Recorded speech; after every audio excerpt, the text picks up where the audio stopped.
თბილისის საქალაქო სასამართლოში პროევროპულ საპროტესტო აქციების დროს დაკავებული ნიკოლოზ ჯავახიშვილის, თორნიკე გოშაძის, ირაკლი მიმინოშვილის, ზვიად ცეცხლაძის, ვეფხია კასრაძის, ვასილ კაძელაშვილის, გიორგი გორგაძის და ინსაფ ალიევის პროცესი გაიმართა. საქმეს მოსამართლე თამარ მჭედლიშვილი განიხილავს ცინდისის პატიმრების ნაწილს, ჯგუფური ძალადობის ორგანიზებასა და ხელმძღვანელობას ედავებიან, ნაწილს კი მხოლოდ ჯგუფურ ძალადობაში მონაწილეობას. დღევანდელ სხდომაზე პროკურატურის მოწმეთა დაკითხვა გრძელდება. ცინდისის პატიმრების მორიგის სხდომა ხვალ 11 საათზეა ჩანიშნული.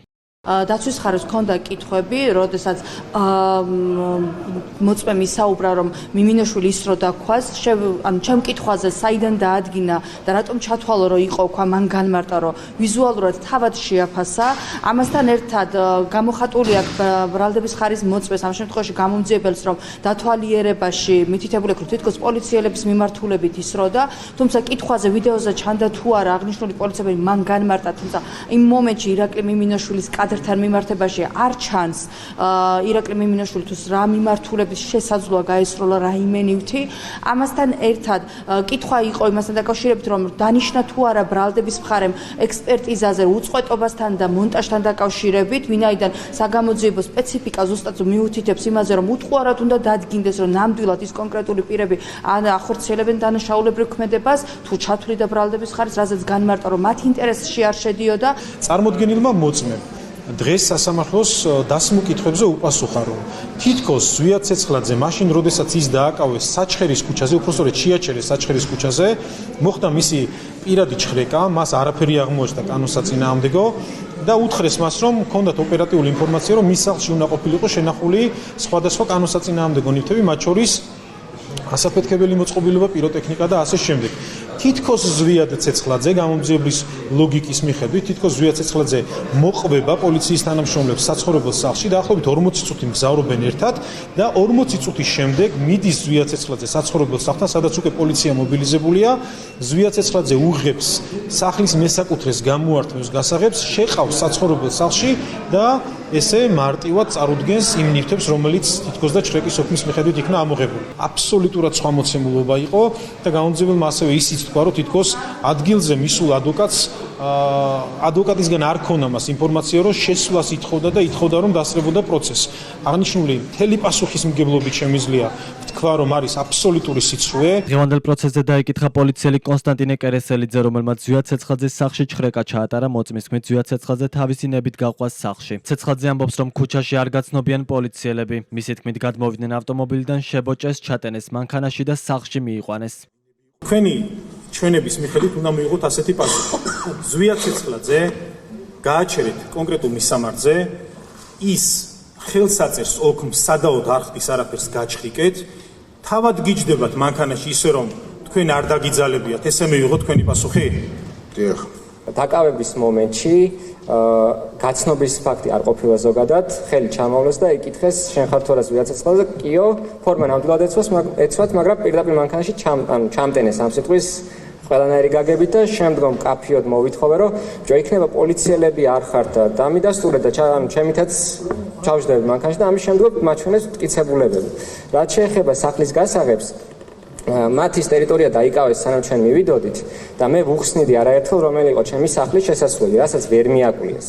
ამის შემდგომ მივდივართ და გასაღები მაქვს მე, იმიტომ რომ სახლის გასაღები თანდა მაქვს, პარალელურად მეორე გასაღებიც ვიცისაც იმყოფება და მათ შორის კი აქვს ვინის პატრონესაც, მაგრამ კარის შესასვლელი უშუალოდ გავუღე მე. ამის შემდგომ მიმდინარეობს ჩხრეკვა დეტალურად შესასვლელში და ლოგიკურია, რომ შესასვლელი გაიჩხრიკება პირველი და ამის შემდგომ გადავდივართ საძინებელ ოთახში, სადაც ბოლომდე მიდის ჩხრეკა აწიიქ.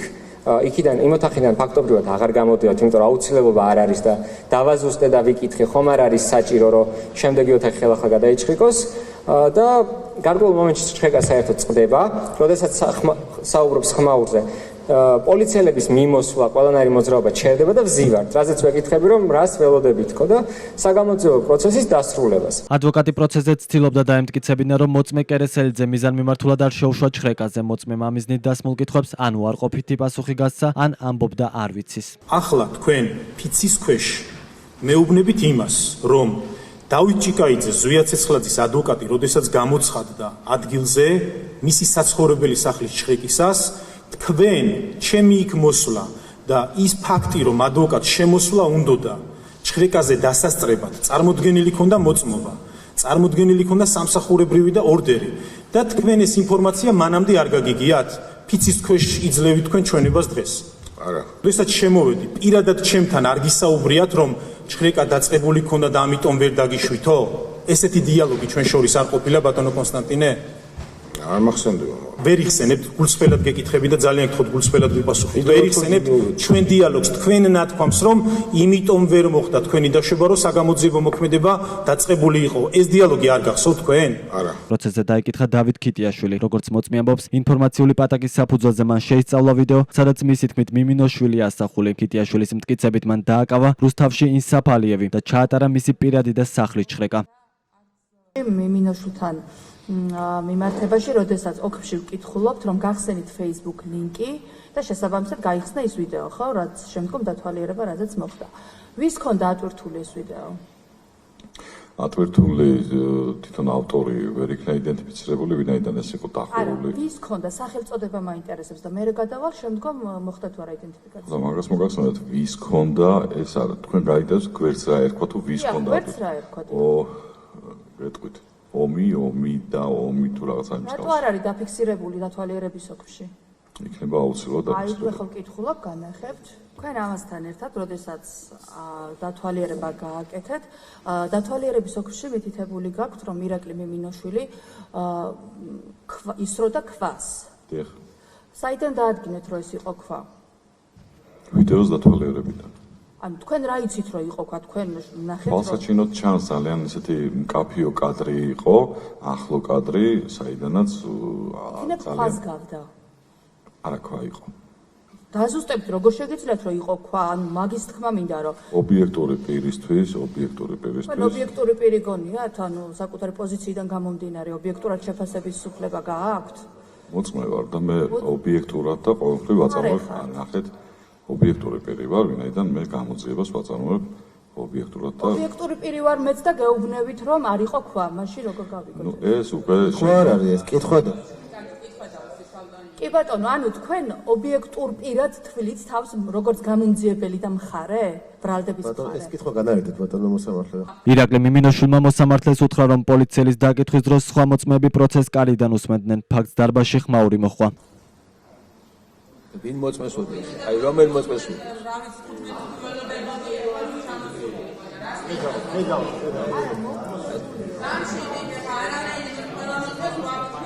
მოგესება ბოდიშიც მოხდა. სპეკულაციებს უარ გქონდეს ადგილი გავიდეს რომელიმე ადვოკატი შეამოწმოს არის თუ არა მოწმე. ეხლა ნუ დაიწყებ სპეკულაციებს ვარ გავდადით შეამოწმოს. კარგით არ არის საჭირო ეხლა ეს ყველაფერი დაბრძანდი. ყველაფერი თქვენ მოგესება გათვლილი რომ ტელევიზიებისთვის რომ თითქოს რაღაცა ხდება. რომელიმე ადვოკატი გავიდეს და შეამოწმოს არის თუ არა მოწმე. დაბრძანდი.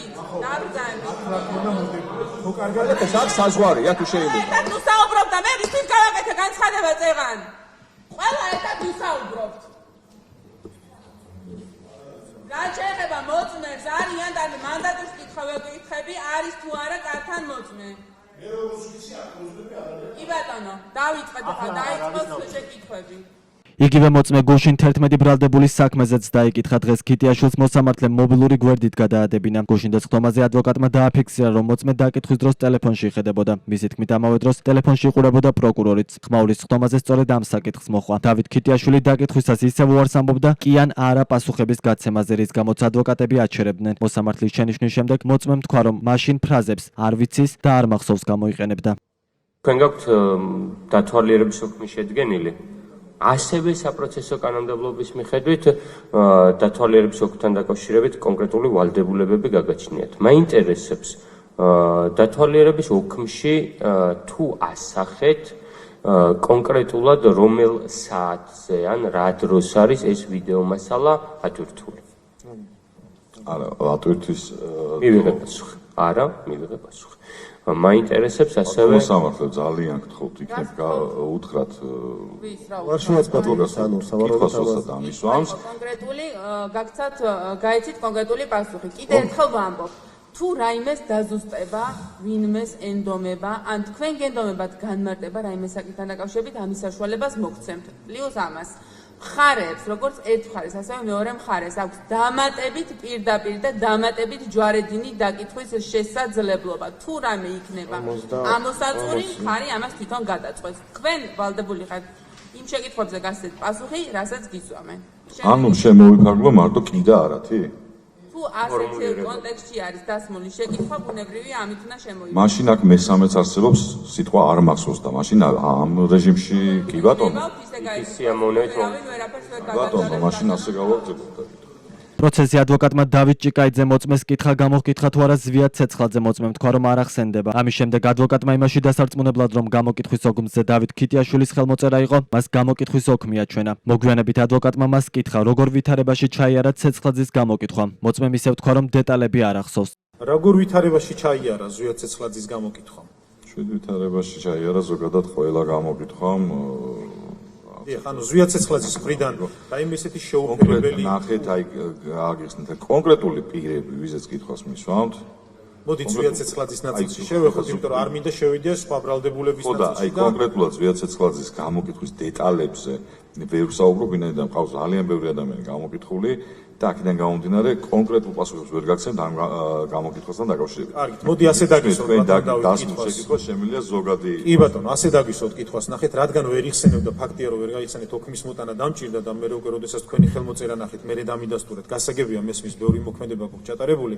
ნახეთ, კითხვა ასეთი მაქვს რომ მისი გამოკითხვის დროს რაიმე უჩვეულო რომ გამოკვეთილიყო, მისი მხრიდან არაადეკვატური ქცევა, აგრესია, დაძაბულობა, ოქმი მოიქნებოდა და აუცილებლად დაგამახსოვრდებოდა და რადგან არ გაქვთ მითითებული ოქმში და რადგან არც გახსოვთ, შესაბამისად ჩავთვალოთ, რომ შვიდ ვითარებაში მოხდა ზვიად ცეცხლაძის გამოკითხვა. რაიმე დამამახსოვრებელი ქმედება ზვიად ცეცხლაძეს და ზოგადად არც ერთ ჩემს დასაკითხებს არ განუხორციელებიათ. დავით ქიტიაშვილთან კითხვები ჰქონდა თავად ბრალდებულებსაც. ბატონი საფი განმარტავს, რომ მანქანაშიო უკან სავარძელზე ვიჯექიო. დიახ, კითხვა ბატონო სამართლე და ანუ მანდ ერთ-ერთმა პოლიციელმა შეურაცხყოფა მომაყენაო. ანუ უცენზურო სიტყვით ჩემი სამართლით ანუ მომიხსენიაო და იცით თუ არა ამის შესახებ? არა, ამის შესახებ არ ვიცი.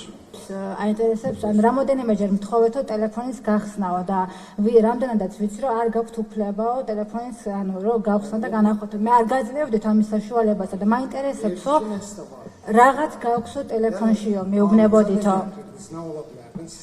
და თქვენი აზრით ჩემ ტელეფონში რა შეიძლებოდა რომ ყოფილიყო? მოგახსენებთ აღმოსავლეთ პირთან როგორც აღამთქვი ჩატარებული მაქვს პირადი ჩხრეკა და ჩატარებული მაქვს დაკავება. პირადი ჩხრეკის მიმდინარეობისას ამოღებული მაქვს მისი ტანსპორტი მარჯვენა ჯიბიდან მოვიდა ტელეფონი, რომელიც დალუქული. ტელეფონის გახსნას რა დაითხოვდით? ტელეფონის გახსნა ჩემთვის ფაილებს რაც შეეხება აბსოლუტურად არ იყო საინტერესო.